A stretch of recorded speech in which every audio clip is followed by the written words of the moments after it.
Naofour. Yes. Sentim. Ning ya dah. Nungtin gi pung mariga makai ni. Lesin jauh ayu kan taye no niu. Sini ni na ikan lagi ke na ko. Jika kamu pok jiwo. Ada leo. Kamu happy sila lah, kau ni. Semua. Oh. Sebenarnya masih ayuk ngerti kau macam saya. Ayuk ngerti. Oh. Weather je macam. Dia pung mari makai, nungtin dia pung mari makai ni macam. Macam aku impan Manipur ni macam cahaya nasi tadi. Pada cinta dia.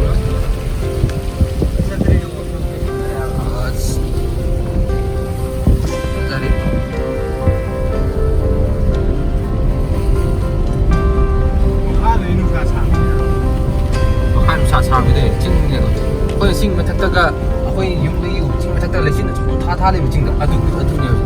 pana hima ton gari ya kon gari ni gari ma sa sa na ma ni gari do jing mai ho do wa mai chak do wa sa ni dari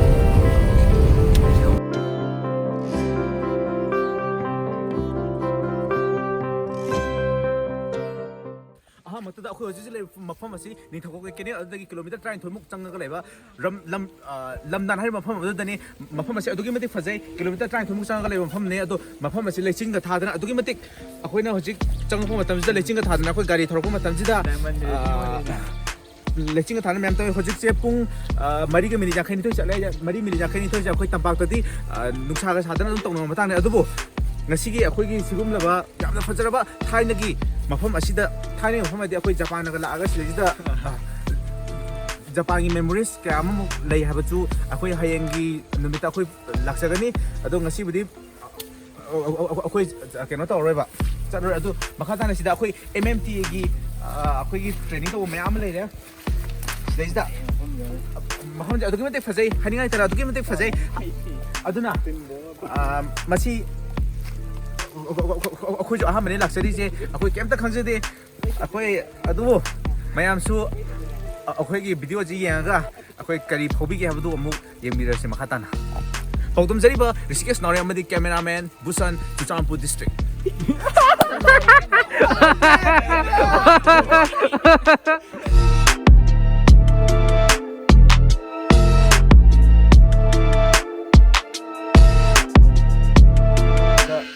MMI pick sida aham inaugurate tawase prithvi ki aham Mount Everest top the world ka ba elman hili ki tending norge kesi the tending norge na laga sige Manipur Mountaineering institution under Manipur Mountaineering trekking association MMTA ge makhada sige jaga se inaugurate tawraga sida adventure gi lambi de pamba student ge adventure mountaineer ge sida adventure course tawraga MMTA ge makhada sige institution tawraga mathang akhoi gi adventure lambi chatpa ngakane ada hoji akhoi chatlasi sida leisna Tenzing garden ni ojik lockdown ki mana under construction tawri hospital le mana apna guest house ko wi na tadi tourist la aga Instagram be ge thana nang ni si masa de chatlaga na pa ne le ni ko to hoji chatlasi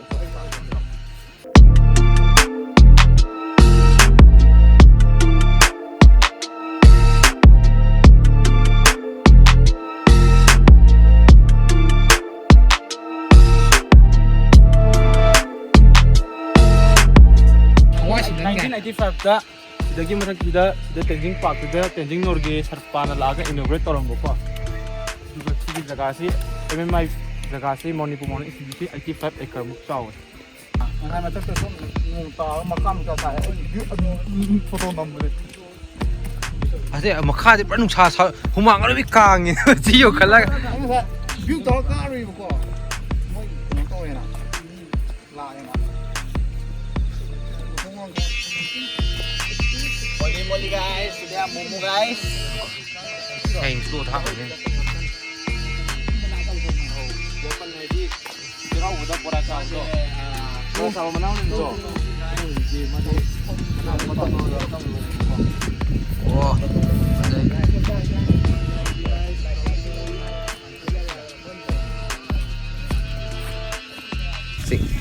Oh, ꯑꯩꯈꯣꯏ ꯍꯧꯖꯤꯛ ꯃꯐꯝ ꯑꯃꯗ ꯆꯪꯖꯒꯗꯧꯔꯦ ꯑꯩꯈꯣꯏ ꯍꯧꯖꯤꯛꯀꯤ ꯃꯐꯝ ꯑꯁꯤ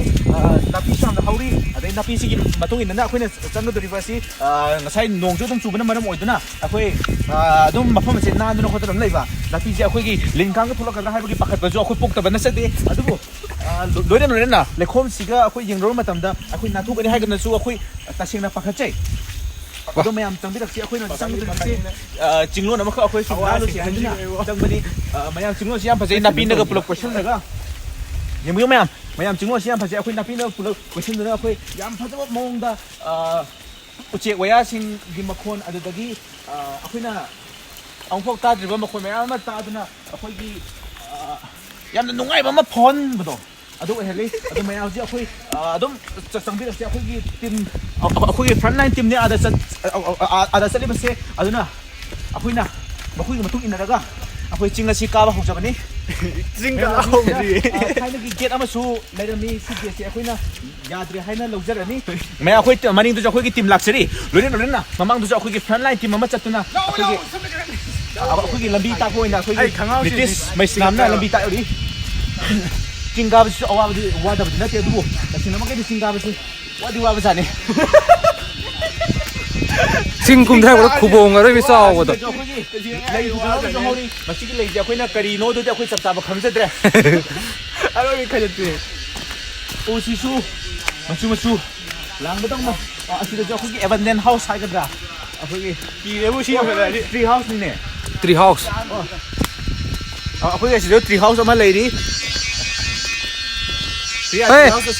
I am RB cover I am RB 와시고 ꯆꯠꯊꯖꯅꯤ tree house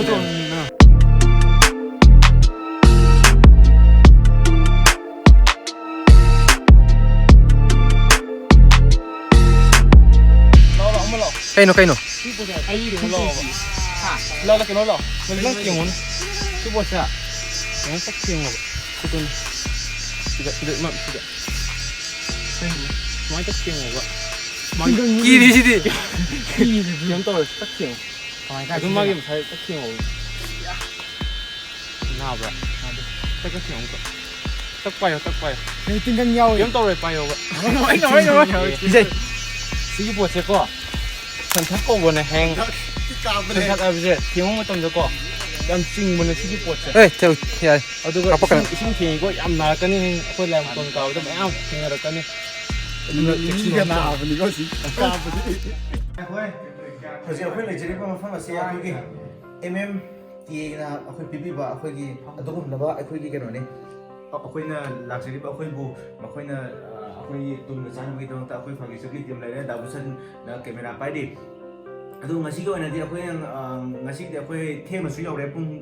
ꯆꯠꯈꯤꯕꯗꯨ ꯈꯤꯇꯪ ꯃꯇꯝꯗꯣ khitang khuyongnaba maram oiduna khitang thengna yobuna maram oiduna akoise chingje matar am dena kawa phangjedre Laimaton gi chingse aduna chingje matar am dan kawa oibnina akoise halapadu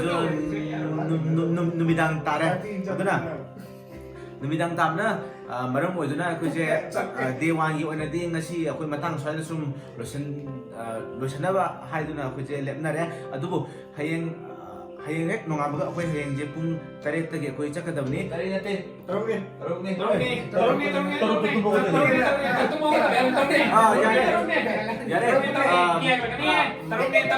mayamna yanabagi matungina hayeng je akoi pung 3 ta oin onthajare pung 3 sati toromne adubu mayamna pung 3 habidagi pung 3 ta sanna tore hojik je pung 10 minute 3 chatla akhoi je tumnaba loina akhoi je yamna laibak thiba ama haiga taragadi akhoi je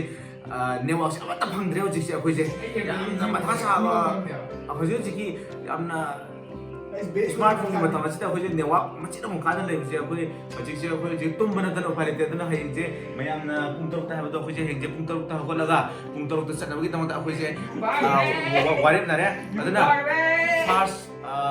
day 1 gi oinadi matang sa losinjarage day 2 gi tamata yengnaba nasi ahama changbira koi ta de akhoi subscribe toroga day 2 da akhoi na kamai toroga Laimaton chali habdo adusu yengnaba gi tamata mayam lai biram mai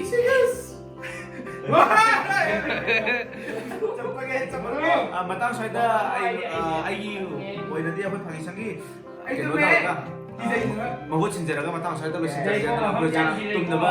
ꯇꯧꯖꯔꯒꯦ ꯃꯊꯪꯒꯤ ꯕ꯭ꯂꯣꯛꯇ ꯑꯃꯨꯛ ꯍꯌꯦꯡ ꯅꯣꯡꯉꯥꯟꯕꯒꯤ ꯑꯩꯈꯣꯏꯅ ꯂꯥꯏꯃꯇꯣꯟ ꯆꯠꯄꯒꯤ video ꯑꯗꯨ ꯌꯦꯡꯃꯤꯟꯅꯔꯁꯤ video ꯇꯧꯔꯤꯕꯣ video ꯇꯧꯔꯤꯕꯣ ꯊꯥꯔꯛꯈꯨ video ꯇꯧꯔꯤꯕꯣ ꯌꯥꯝ ꯆꯦꯂꯦꯟꯖꯤꯡꯁꯨ ꯑꯣꯏ ꯑꯗꯨꯒ ꯌꯥꯝ ꯁ꯭ꯀꯦꯔꯤ ꯈꯤꯇꯪꯁꯨ ꯀꯤꯌꯦ ꯑꯩꯈꯣꯏ ꯆꯦꯂꯦꯟꯖꯤꯡꯁꯨ ꯑꯣꯏ ꯑꯗꯣ ꯉꯁꯤꯗꯤ ꯇꯨꯝꯃꯒꯦ ꯃꯌꯥꯝ ꯆꯠꯂꯣ